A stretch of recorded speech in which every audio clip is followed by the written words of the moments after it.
माँ दुर्गा तुम्हें आना होगा, आशीर्वाद मुझको देना होगा। माँ दुर्गा तुम्हें आना होगा, आशीर्वाद मुझको देना होगा। सिर पे सवार होकर आना होगा, आशीर्वाद मुझको देना होगा। माँ दुर्गा तुम्हें आना होगा, आशीर्वाद मुझको देना होगा।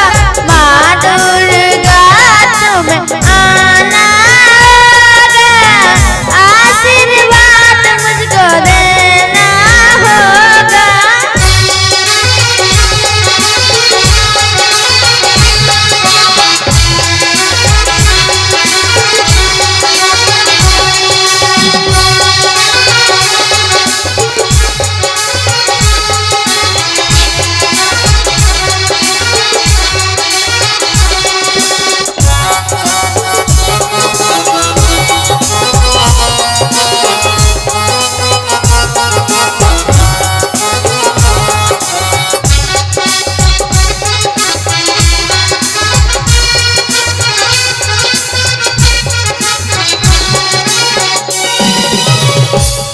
सीता तोई काली तोई बीना वाली है, भक्तों को करती माता अपनी रखवाली है।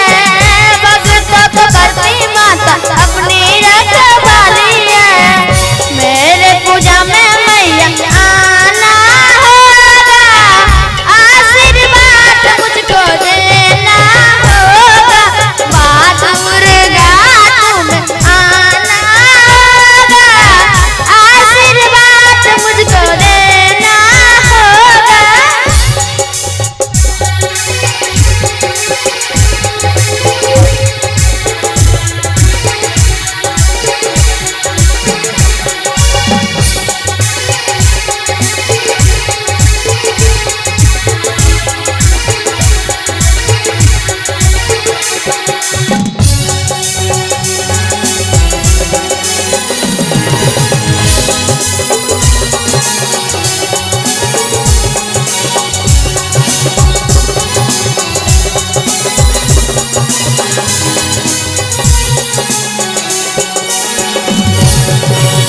असुरन के हाथ से उछला नैना क्या क्या निंदिया, सर पे सवार बैली भैरो जी की दीदिया।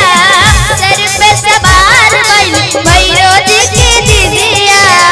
सर पे सवार बैली भैरो जी की दीदिया। धनुषिया पे